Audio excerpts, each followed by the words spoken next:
Nous allons donc vous présenter cette enquête, Impact des violences sexuelles de l'enfance à l'âge adulte, qui a donc été conduite auprès de 1214 répondants, en majorité des femmes. Et c'est vraiment une grande première parce que c'est la première fois que nous avons, qu'une enquête a été faite auprès des victimes et non pas auprès de professionnels qui témoignaient du parcours des victimes. C'est-à-dire qu'il n'y a pas de filtre. On interroge directement les victimes. C'est une enquête auto-administrée et ça permet de recueillir un matériel sur le parcours, les trajectoires des victimes qui est vraiment très précieux. On peut aisément imaginer que tous les résultats que nous allons exposer sont du coup sous-estimés et que finalement la réalité est encore bien pire malheureusement que celle que nous allons vous présenter. Il y a 95% de femmes qui ont répondu et seulement 5% d'hommes. Ce n'est sûrement pas dû au seul fait que les hommes sont moins souvent victimes de violences sexuelles que les femmes, mais aussi peut-être au fait qu'il y a un déni encore plus fort en ce qui concerne les violences sexuelles faites aux hommes, parce que, comme on va le voir, les hommes sont eux aussi victimes de violences sexuelles, surtout dans l'enfance. Et donc peut-être que nous n'avons pas réussi à les toucher, car l'enquête a été surtout diffusée auprès de réseaux et de médias qui ciblaient un public féminin. Donc voilà, nous n'avons que très peu d'hommes qui ont répondu et donc les effectifs sont réduits et tous les résultats qui les concernent sont à considérer avec prudence. Les répondants étaient âgés de 15 à 72 ans et les tranches d'âge les plus représentées se situaient entre 25 et 44 ans. Donc ça n'est pas non plus forcément représentatif de la population et c'est sûrement dû au fait que l'enquête était administrée par ordinateur. Ce qui est frappant, quand on regarde un peu le profil des répondants, c'est quand même qu'ils se trouvaient, au moment de répondre à l'enquête, un quart d'entre eux en situation de précarité. Situation de chômage, de RSA, d'arrêt maladie, d'invalidité. Et la proportion des hommes en invalidité était encore plus élevée. Et on peut imaginer que le fait d'avoir subi des violences sexuelles pour un homme, par rapport à une société très inégalitaire, très patriarcale, où des valeurs de, entre guillemets, virilité sont prônées, eh bien, quand un homme est victime de violences sexuelles, quand il a les mêmes conséquences psychotraumatiques qu'une femme, eh bien, il va encore être plus inadapté à la société qu'une femme victime de violences sexuelles. Alors, les victimes et les violences subies. Ce qui était frappant, c'est que vraiment les victimes ont rapporté des violences qui étaient vraiment, voilà, ils ont rapporté des violences qui étaient des crimes en majorité. 68% des victimes ont rapporté des viols. 40% ont subi des incestes, agressions sexuelles et viols. Et parmi toutes ces victimes, 1 sur 7 a subi plusieurs types de violences sexuelles. On a eu très peu de réponses de personnes qui avaient uniquement subi des violences de type harcèlement sexuel ou des violences de type exhibition sexuelle. Et nous pensons que les victimes en question se sont moins senties concernées et peut-être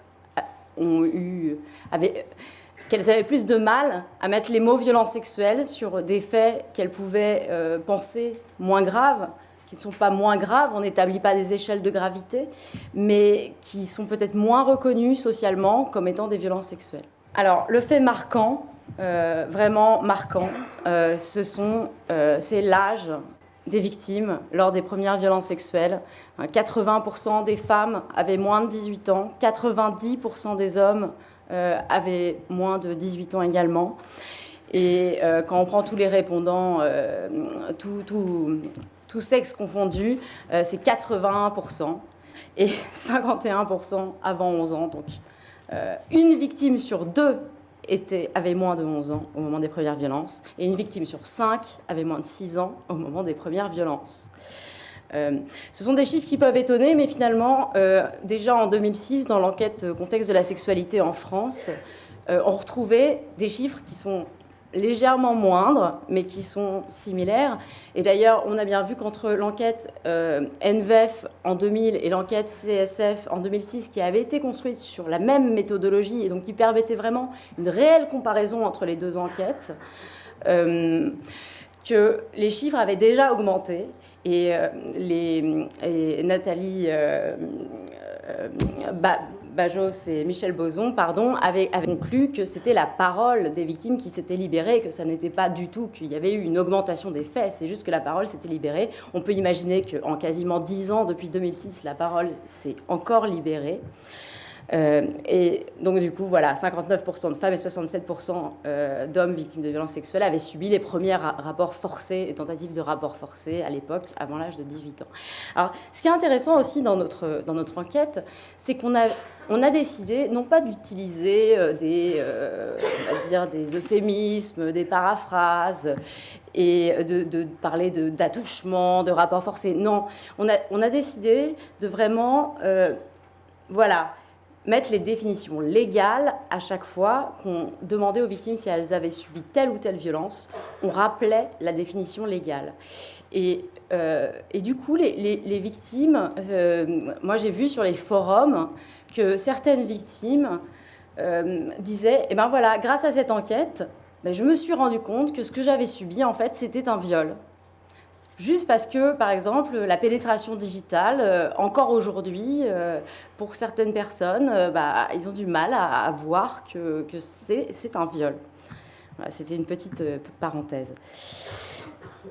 Alors, il n'y a pas de violence sexuelle sans agresseur. Hein. Ce n'est pas un fléau, quelque chose qui s'abat comme ça, une punition divine. Non, il y a des agresseurs qui ont une stratégie.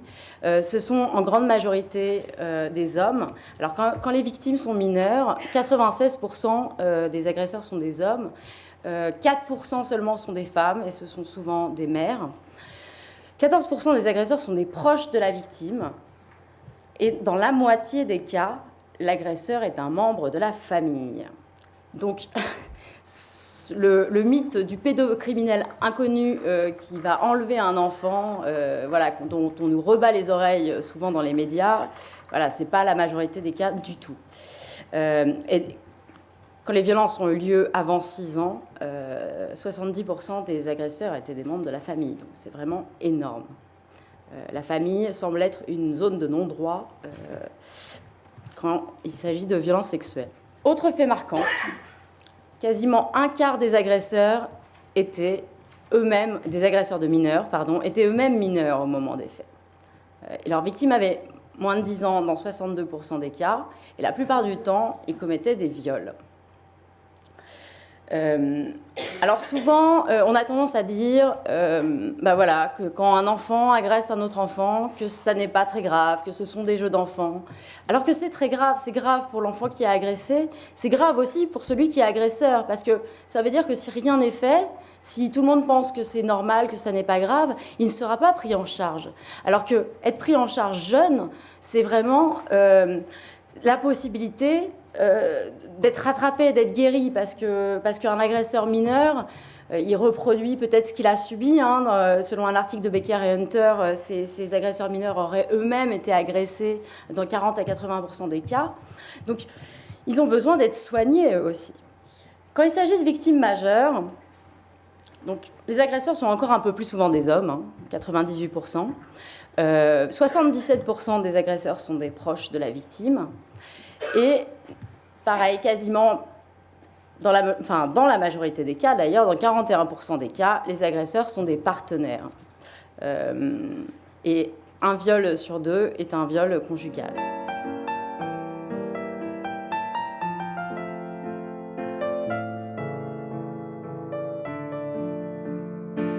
Seuls 18% des viols sont le fait d'inconnus. Donc c'est toujours la même chose, c'est la famille, la zone de non-droit, c'est la sphère amicale également, et aussi le travail, car 17% des violences sexuelles ont lieu dans le cadre du travail. Voilà, quel que soit l'âge des victimes, c'est la sphère familiale et amicale qui constitue le contexte le plus favorable aux violences et le plus grand réservoir d'agresseurs. Et c'est vraiment... c'est frappant. Toutes ces violences sexuelles ont des conséquences qui peuvent être très graves, qui peuvent mener au suicide. Et malheureusement, ceux qui ont réussi leur suicide ne sont plus là pour en parler, n'étaient plus là pour répondre à l'enquête. Mais nous avons les réponses de celles et ceux qui ont tenté de se suicider.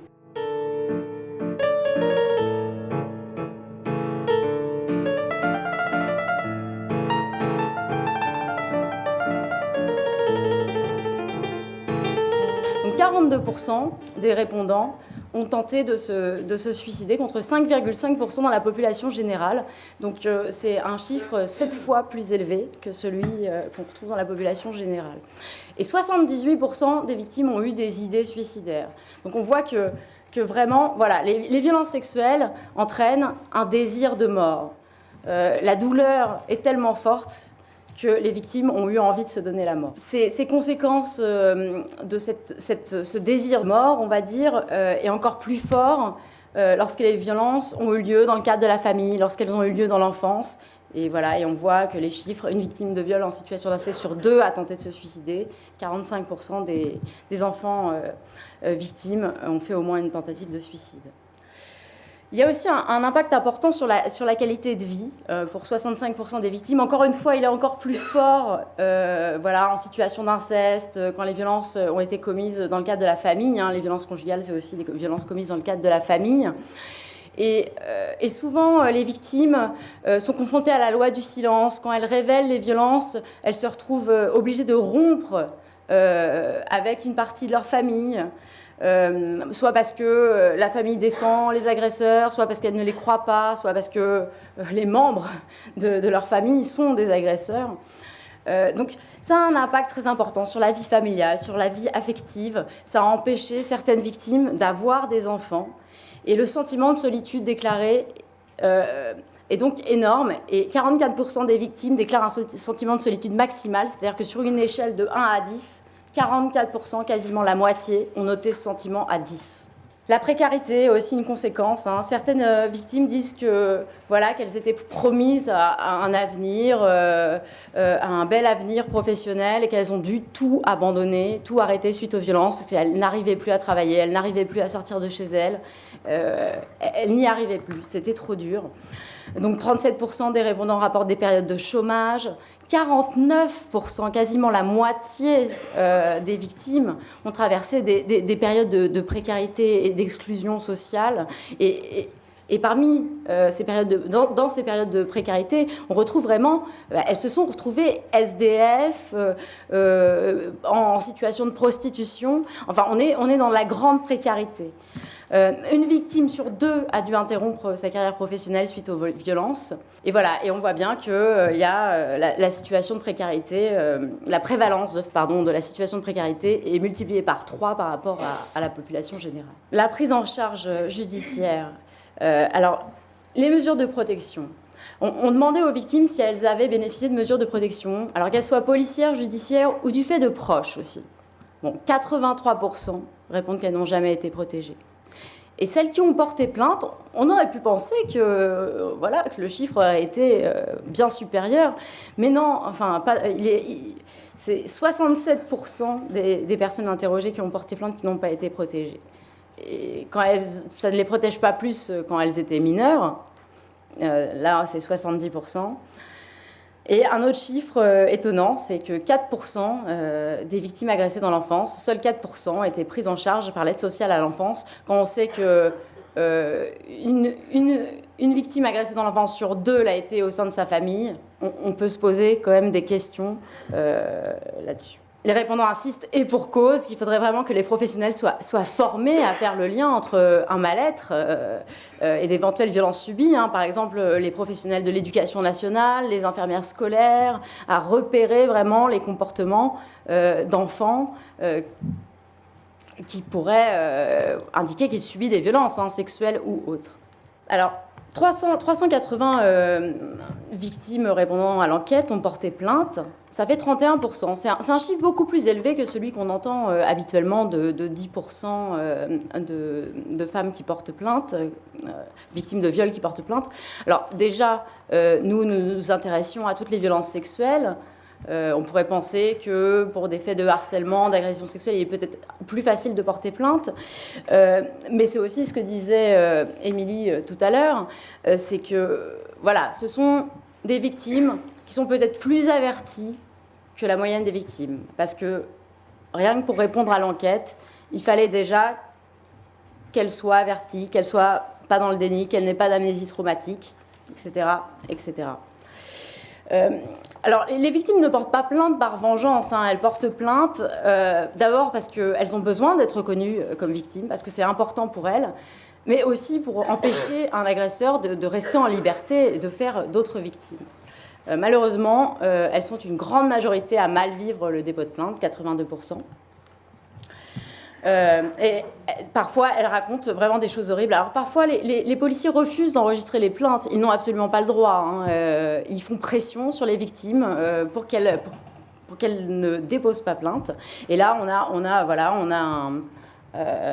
un témoignage. Enfermer une enfant de 14 ans devant un représentant de la loi qui la traite de menteuse et qui lui dit que si elle continue à raconter ce genre de conneries, elle finira en prison est inadmissible. J'ai pensé au suicide. Voilà, on voit bien que le fait que les professionnels de l'accueil et de l'accompagnement des victimes de violences, le fait qu'ils ne soient pas formés, c'est vraiment délétère. C'est-à-dire que vraiment, une victime qui a subi des choses affreuses, qui est très mal, qui a des conséquences psychotraumatiques très fortes, si en plus elle est reçue par des gens qui sont malveillants, elle peut vouloir se tuer. C'est-à-dire que c'est une grande responsabilité et c'est très très important d'améliorer l'accueil des victimes de violences sexuelles. Voilà, alors bon, c'est toujours la même chose, hein. Elles ont aussi mal vécu l'enquête policière, les auditions, la procédure judiciaire. Alors on retrouve parfois, elles sont laissées toutes seules avec leur agresseur. Les auditions peuvent être très traumatisantes, c'est-à-dire que c'est l'enquête est sur la victime, sur sa sexualité. Il y a une sorte d'inversion, c'est le monde à l'envers, et on passe la vie sexuelle de la victime au crible. En gros, les victimes, elles ont l'impression que c'est elles qui sont sur la sellette et que finalement, il y a une inversion des rôles, que le coupable devient la victime et la victime le coupable. 89% des victimes ont mal vécu le procès. Alors, bon, déjà, les procédures sont très longues. En plus, à chaque fois, elles doivent se répéter sur les faits. Pour des personnes qui souffrent de psychotraumatisme, ça peut être très très dur parce qu'elles sont obligées de revivre ce qu'elles ont vécu à chaque fois qu'elles le racontent. Il faut aussi prendre ça en compte. Et puis voilà, c'est très dur d'entendre les avocats de la défense minimiser, banaliser les faits, mettre en doute leurs paroles. C'est des moments très durs. Et d'ailleurs, il y a beaucoup de tentatives de suicide qui se produisent durant les procès. Bon, au final, il y a un vrai sentiment d'injustice, hein. Les répondants n'ont pas l'impression que la gravité des violences sexuelles qu'ils ont subies soit reconnue. Et donc, le sentiment que la justice privilégie les agresseurs au détriment des victimes. Voilà, c'est long, c'est coûteux, c'est une perte de temps, c'est une perte d'énergie. Et si au final, ça aboutit à une non-reconnaissance, et on ne parle même pas de la condamnation de l'agresseur, mais bien d'une reconnaissance de ce que la victime a subi. C'est ça qui est important pour les victimes. Alors, le sentiment d'injustice, il est aussi aggravé par les problèmes de prescription, hein, quand les victimes parviennent enfin à porter plainte après de longues années et qu'elles découvrent que finalement, non, les faits sont prescrits. C'est une grande douleur parce que c'est l'impression que ça ne pourra jamais être reconnu. Et la correctionnalisation des viols, hein, qui est un procédé qui est vraiment qui minimise, qui banalise et qui en plus qui bafoue les droits des victimes à obtenir justice pour le crime qu'elles ont subi. Donc 81% des répondants pensent que la justice n'a pas joué son rôle. Et elles estiment aussi, à plus de 80% d'entre elles, ne pas avoir été protégées par la justice de façon suffisante, hein. On voit que parfois, elles se retrouvent à être en confrontation avec leur agresseur, et c'est très très dur pour elles. Alors, 70% des victimes rapportent qu'elles ne se sont pas ressenties reconnues par la police et la justice. Et ce qui est intéressant, c'est de voir que les victimes qui ne se sont pas senties reconnues par la police et la justice, elles ont plus tendance à faire de tentatives de suicide que les autres. Donc ça a une importance. C'est-à-dire que si le parcours judiciaire pouvait être amélioré pour les victimes de violences, si les professionnels de la justice, de la police pouvaient être formés, eh bien, peut-être que des morts pourraient être évitées. Donc malgré tout ce tableau effrayant, les victimes seraient quand même prêtes à reporter plainte, à recommencer si c'était à refaire. Elles sont 62% à le rapporter. Et ce chiffre peut s'expliquer parce que voilà, l'idée n'est pas forcément de faire condamner l'agresseur ou d'obtenir des réparations financières. C'est l'espoir d'être reconnu comme victime et également de protéger les autres victimes que pourrait faire l'agresseur. Les agresseurs ont souvent de longues carrières. Il n'y a pas tant d'agresseurs que ça, mais malheureusement, ils arrivent à faire quand même énormément de victimes, d'autant plus s'ils bénéficient d'une certaine impunité, comme on vient de le voir avec ce tableau. Donc voilà, il ne s'agit donc pas de déconseiller aux victimes de violences sexuelles de porter plainte, d'avoir recours à la justice, mais ce qu'il faut, c'est améliorer la prise en charge, former les professionnels et respecter leurs droits.